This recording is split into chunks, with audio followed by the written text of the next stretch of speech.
Bom dia, boa tarde, boa noite, tudo bem? Seja bem-vindo, seja bem-vinda ao canal Imparável no YouTube e também ao Imparável Cast no Spotify. O meu convidado de hoje é de Salvador, Bahia, e encontrou no esporte a disciplina e resiliência que precisava para passar em concursos públicos. Ainda jovem, identificou-se com a natação e participou de competições em outros estados. Em 1998, atuando há 6 anos como auditor em uma multinacional, ele soube do concurso para auditor fiscal do Tesouro Nacional, a FTN, antigo nome para o cargo de auditor fiscal da Receita Federal, e pensou que era a oportunidade perfeita para ter uma melhor estabilidade financeira. Pegou os 2 meses de férias acumuladas e se dedicou aos estudos por meio de livros e simulados que chegaram pelos Correios. Esta foi sua primeira aprovação, tendo então que morar longe da família na Paraíba. 2 anos depois, decidiu voltar para a iniciativa privada, porque ele realmente queria um concurso que o levasse de volta para sua terra, de volta à Bahia. Passaram-se 8 anos longe dos livros, quando decidiu voltar ao mundo dos concursos e se deparou com um novo mundo, já um novo contexto, com videoaulas, PDFs e um nível de dificuldade bem maior diante de tanto conhecimento disponível e também da ampla concorrência. Ficou 4 anos se preparando, conciliando com o trabalho, até ser aprovado para auditor da CGU, mudando-se para Brasília. Mas se lembre, o objetivo dele era voltar para a Bahia. Então ele seguiu estudando, seguiu se preparando. Em 2009 fez o concurso para auditor da Receita Federal, ficando com a 5ª e última vaga para a cidade escolhida. Em 2010 foi nomeado e, enfim, voltou para sua terra, como sempre havia almejado.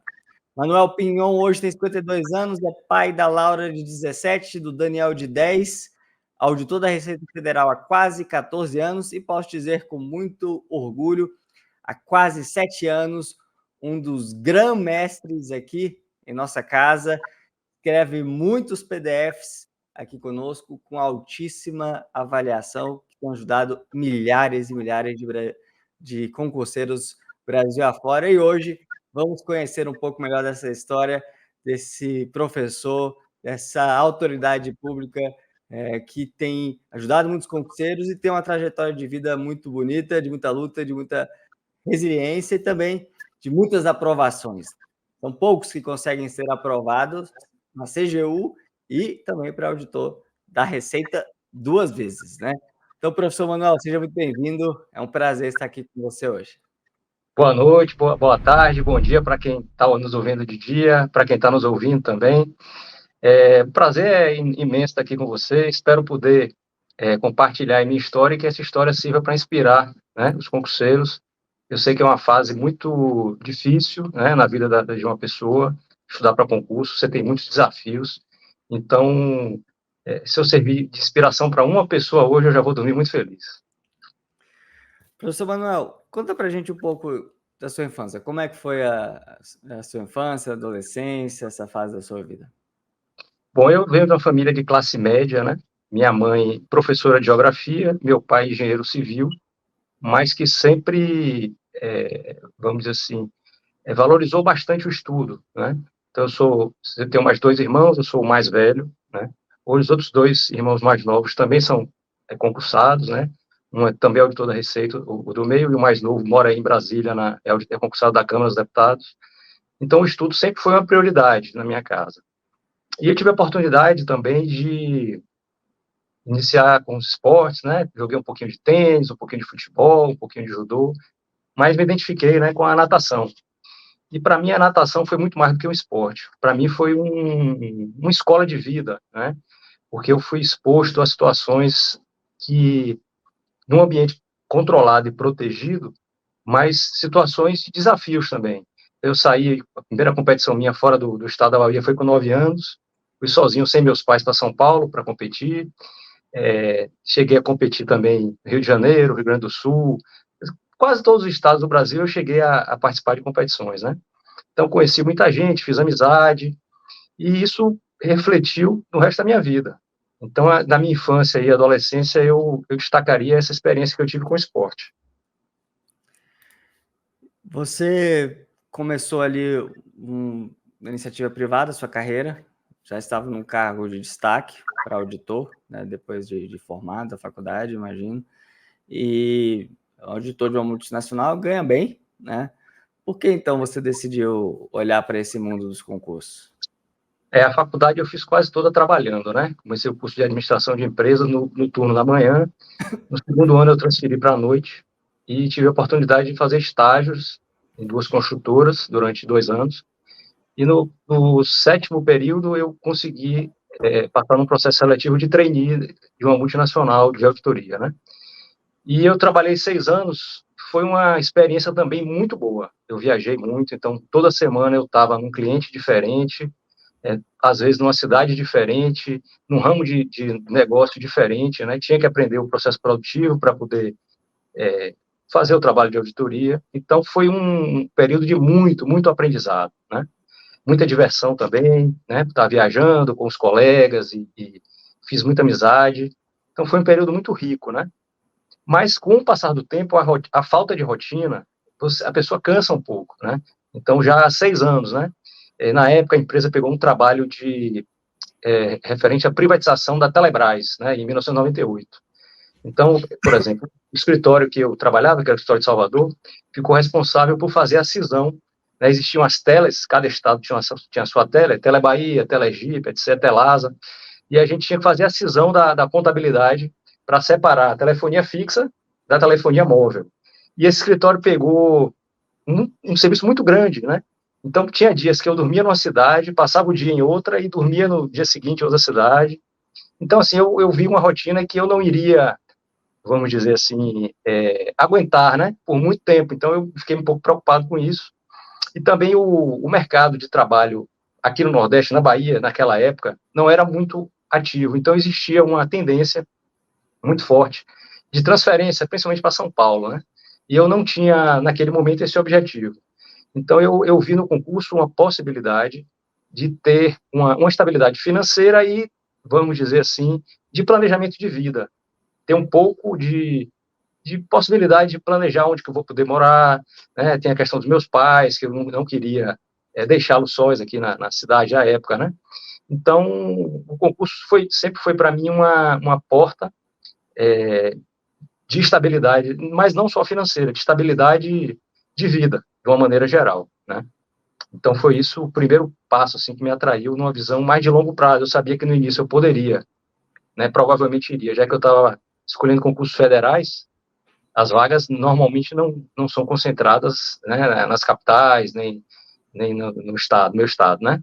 Mas eu sempre vi isso como uma coisa temporária, que no futuro eu iria ter a possibilidade no médio, longo prazo, né, de realizar esse planejamento de vida, vamos dizer assim. E por linhas tortas foi o que acabou acontecendo, né? Aí você estudou para esse concurso, em 99 fez o concurso, já eram outros tempos, né, de preparação, de informação, de nível de prova, conseguiu, até pela base como auditor, né, ser aprovado estudando durante suas férias do trabalho, né, e pegou umas férias mais longas ali, acumuladas provavelmente, e meteu bala nos estudos, né? Foi exatamente isso. Então, chegou em julho de 98, existia um jornal, né, muito famoso, que ficava nas bancas de revistas, né, e aí tinha lá o valor o nome do cargo e o valor do salário. Eu falei, rapaz, aqui pode ser uma boa oportunidade. Aí, na própria banca, já tinha uma apostila vendendo, né, com algumas matérias, acho que não tinham todas, e aí eu fui ver, né, no próprio jornal tinha o edital, o resumo do edital do concurso anterior. Eu fui ver as matérias, e aí vi, por exemplo, contabilidade geral, auditoria, contabilidade avançada, eram matérias que eu usava no meu dia a dia de trabalho. Então eu falei, esse negócio de auditoria aqui, se eu me esforçar, vamos ver, né? E aí realmente tinha essas férias acumuladas, eu resolvi, já estava na época de tirar, não podia acumular o segundo mês, né? Falei, pedi as férias e falei, vou fazer uma experiência, né? E comecei a estudar e vi realmente que eu tinha uma certa facilidade nas matérias que tinham maior peso, né? Não tinha muito conhecimento de direito constitucional, direito administrativo, né? Direito tributário tinha algum conhecimento, e fui, vamos dizer assim, encarei aquilo como um trabalho, apesar de estar de férias, né? Encarei aquilo como um trabalho e mantive a mesma jornada de 10, 12 horas de trabalho, de estudo, né, por dia. E chegou um ponto que falaram para mim, ó, você faz um simulado, se você fizer 70% desse simulado, você tem boa chance de passar. E eu comprei o simulado, na época você pagava, o simulado vinha pelo correio, demorava, sei lá, uma semana para chegar, e tinha o gabarito, né, no final, e eu fiz o negócio, marquei o horário direitinho, simulei realmente uma prova, 4 horas e meia, e consegui fazer aproximadamente 70% desse simulado. Aí eu falei, não, o negócio é real, né? E aí veio a distribuição das vagas, não tinha vaga para minha região fiscal, né? Tinha muita vaga na região norte. Falei, ó, para lá que eu vou. E aí me inscrevi, fiz a prova em Manaus e fui para Santarém, no Pará, não foi Paraíba, foi Pará. Fui para Ah, Santarém, falei errado. Perdão. fui Pará. E aí foi ótimo, foi uma experiência fantástica. Morei 2 anos no Pará, né? Primeiro fiz o curso de formação, 4 meses em Belém. Depois fiquei 1 ano e meio em Santarém. Tive a oportunidade de trabalhar durante 1 mês no meio do Rio Amazonas, numa balsa, em que a gente fiscalizava, né, o IPI, que saía da Zona Franca de Manaus, já dentro do estado do Pará, junto com a Polícia Federal, com o IBAMA, né, com a Secretaria da Fazenda do estado do Pará. Foi uma experiência fantástica. Mas fiquei 2 anos, né? E aí chegou um momento em que eu tive a oportunidade me casei nesse período, e surgiu um convite para retornar para Salvador para iniciativa privada. Você conheceu a sua esposa no Pará? Não, eu já namorava com ela aqui na Salvador, e a gente casou e ela foi comigo, né? E ela até conseguiu um bom emprego lá na época, numa ONG que estudava, financiada pela NASA, que fazia o estudo do ciclo de carbono na Amazônia, tinha umas torres, não, bem interessante. Mas eu tive essa proposta para voltar para Salvador, e eu não tinha filho ainda, resolvi aceitar, arrisquei, né? Pediu exoneração.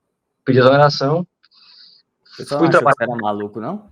Pedir exoneração de um cargo de auditor, ganha bem. Hoje ganha melhor, né? Mas já ganhava bem. Acharam bastante.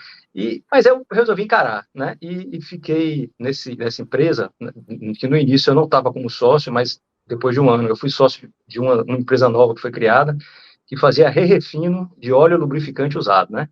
Nada a ver com nada que eu tinha feito até então. Fiquei responsável pela parte financeira, administrativa, até a parte comercial também. Mas aí, quando chegou mais ou menos em 2006, essa empresa já tinha, vamos dizer assim, um concorrente muito grande querendo comprar, né? A gente tinha uma tecnologia nova e tal, estava incomodando um pouco.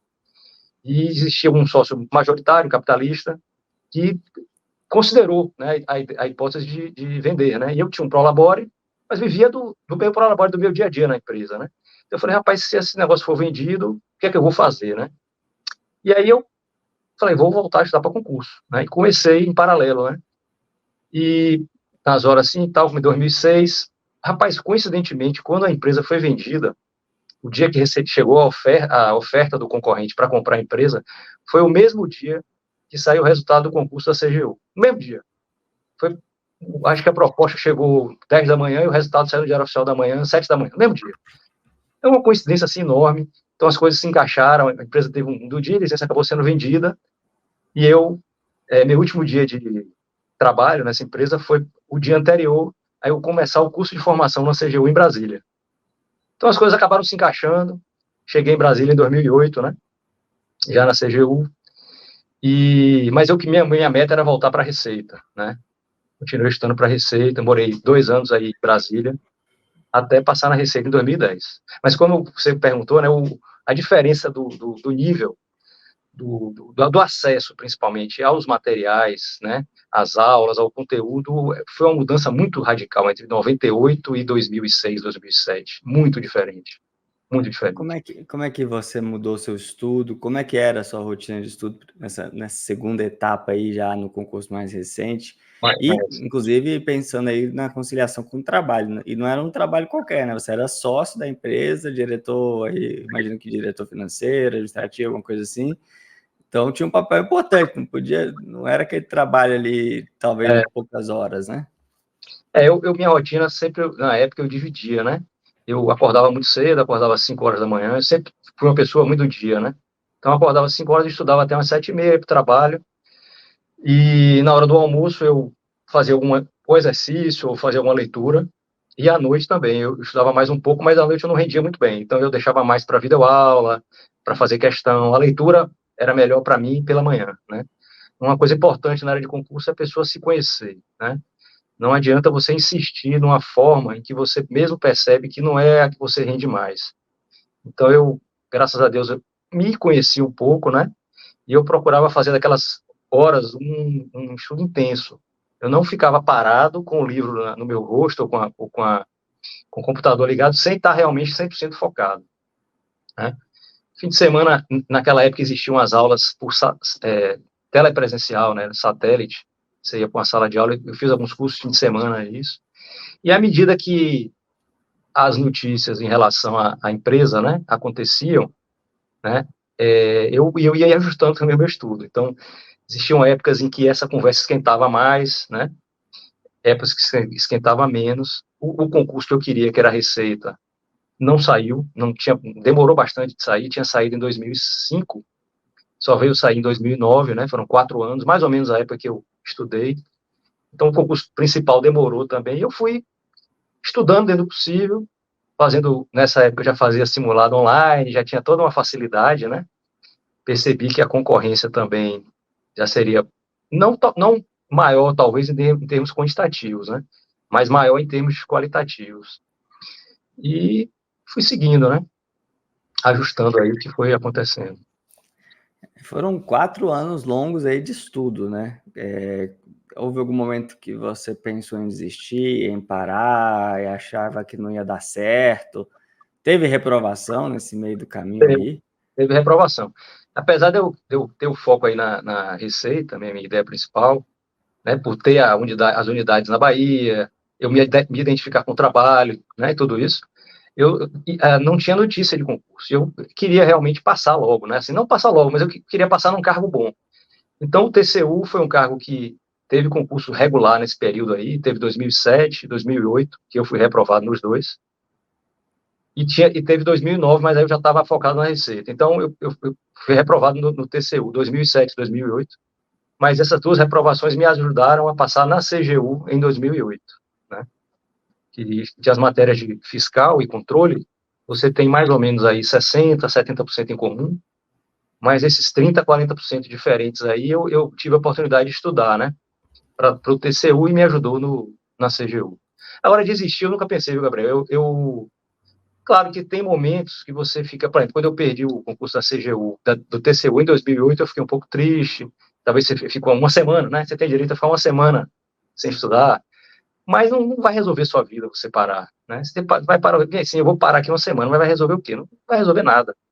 Então você tem que, né, tomar um banho, extravasar de alguma forma e seguir em frente. É isso que eu pensei e acho que eu levo a minha vida até hoje. Eu fiquei sabendo que teve até uma promessa no meio dessa caminhada toda. Que promessa foi essa? Pois é, meu pai, ele sempre é católico, embora não tão praticante, né? Mas ele sempre gostou de fazer umas promessas e ele mesmo ir caminhando do bairro que ele mora, né? Que é na Barra, até a igreja do Bonfim. São 9 quilômetros, né? E de volta ele ia. Às vezes só ida, às vezes de volta. Aí eu, pegando o exemplo dele, falei, ó, se eu passar, isso do primeiro concurso, 98, se eu passar, eu e meu pai, botei ele na promessa, vamos andando até o Bonfim e voltamos. Pronto, aí saiu o resultado, eu falei, meu pai, aconteceu isso, eu fiz uma promessa, eu te botei na promessa, e agora a gente tem que pagar essa promessa junto. Ele, prontamente, ele sempre foi muito ativo, né, e nessa época ele andava muito, já andava bastante e tal. Ah, vamos, marcamos um sábado, acho que um ou 2 dias depois saiu o resultado, e fomos. Então, foi uma oportunidade fantástica de conversar com ele, a gente foi andando, foram mais ou menos aí 3 horas e meia de caminhada, né, e foi uma experiência muito diferente, assim, muito legal. Teve promessa em 2010 também ou não? Então, 2010 não teve, mas não foi assim envolvendo, foi diferente, né? 2010 foi mais de doação, desse tipo de ação, né? Já foi uma promessa mais intimista, vamos dizer assim. Não foi externalizada, né? Como é que foi a sensação quando você conseguiu finalmente aprovação no cargo na Bahia, o cargo que você queria, e tomou posse, entrou em exercício ali, colocou o crachá ali de auditor? onde você queria, né? Como é que foi essa sensação? A sensação foi de triunfo, né? Aqui na Bahia, a gente que é torcedor do Bahia não fala em vitória, fala em triunfo, né? Mas foi uma situação, uma situação muito, muito feliz, eu fiquei muito realizado. E ali eu vi que minha carreira de concurseiro, né, tinha acabado e que eu iria começar uma nova etapa, realmente, né? E tive a sorte de trabalhar com boas pessoas, tive a sorte também de conseguir, em pouco tempo na casa, ir para a área, né? A receita é muito grande. Você tem muitas atividades, né? Os fiscos a nível mundial não tem vamos dizer assim, esse acúmulo de funções que a Receita Federal tem. Você vai nos Estados Unidos, por exemplo, tem a aduana e tem o pessoal do IRS, que é o equivalente à parte de imposto de renda, de impostos, né? Tributação. Na Receita Federal, a gente tem toda a parte de aduana, toda a parte de tributação e tem a parte previdenciária, né? Que antes era do INSS, passou para a Receita em 2007. Então, é um órgão muito grande, muito diversificado, e que lhe dá a oportunidade de você ter diferentes experiências e você se encaixar naquela que você tem um perfil, vamos dizer assim, mais indicado, né? Então, eu, com 2 anos mais ou menos de casa, eu consegui ir para a área que eu queria, né? E estou muito feliz, muito realizado. E eu posso dizer o seguinte, para quem está em casa estudando, né? Vale muito a pena. O sacrifício é temporário, o benefício você vai colher por muito mais tempo do que você sacrificou. Isso eu posso garantir, né? Você vai ter um sacrifício durante uma fase, eu sei que não é fácil, mas o benefício e vamos dizer assim, não só a estabilidade, mas a questão de você poder ter um pouco de programação da sua vida, você está num ambiente um pouco menos hostil, eu não vou dizer hostil, mas um ambiente em que você tem uma qualidade de vida, um nível de estresse menor. Acho que isso é inegável, né? Tem um nível de estresse um pouco menor. Você pode procurar uma outra atividade que não tenha incompatibilidade, que lhe realize também. No meu caso, eu encontrei na educação, né? Eu já tinha isso em mente. Não sabia se realmente ia ser dando aula, como é que ia ser, mas eu já sabia que ia ser no setor de educação, ou alguma coisa ligada a esporte, talvez. Então, você pode se realizar, não só no trabalho, mas ter alguma outra. Eu tenho colegas, por exemplo, que são poetas, né? Tem um que é piloto de helicóptero, dentro da própria Receita Federal. Então, é um órgão muito grande e lhe permite também, desde que você não tenha uma incompatibilidade, né, um conflito de interesses e tal, você pode se realizar também de forma complementar, né? Então, eu estou muito feliz e agradeço demais aí tudo. Qual seria a sua dica, assim, número 1, se você tivesse que escolher uma para quem está se preparando para um concurso de alto nível, como a Receita, ou outro, área de controle, às vezes um concurso difícil, talvez até mesmo da carreira jurídica, qual dica você daria?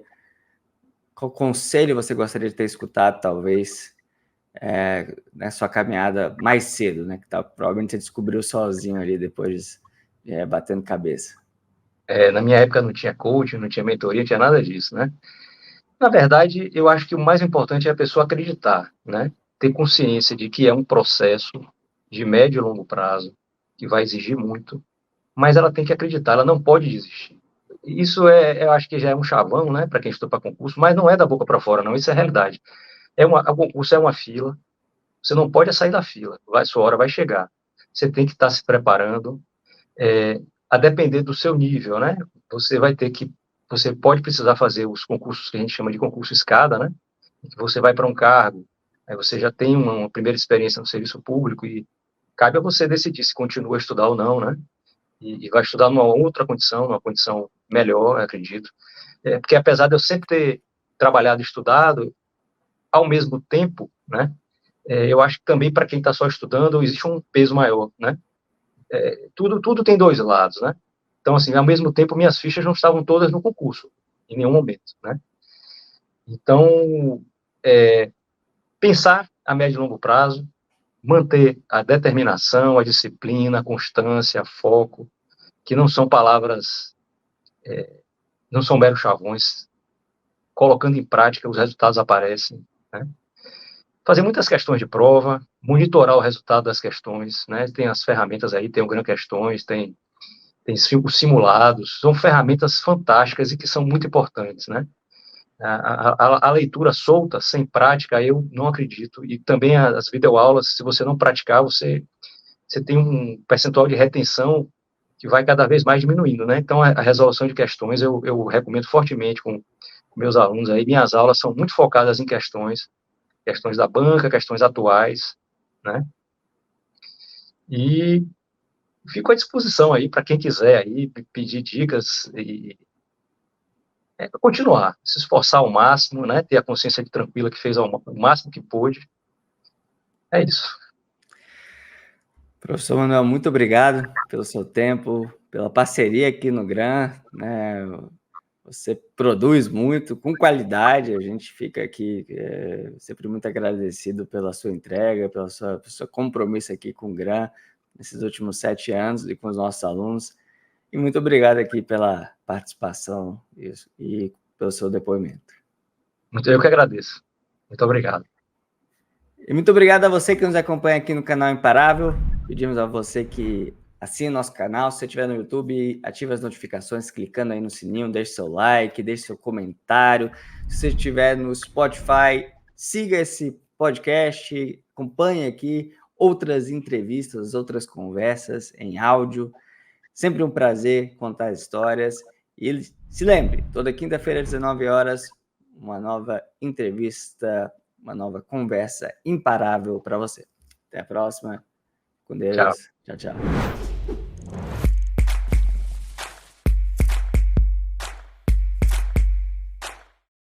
Você quer assistir a conversas como esta, inspiradoras, de imparáveis que conquistaram seus sonhos e passaram por desafios muito, muito grandes? Então inscreva-se no canal Imparável, acompanhe centenas de entrevistas como esta e também assista aos novos depoimentos, às novas conversas toda quinta-feira às 19 horas aqui no canal.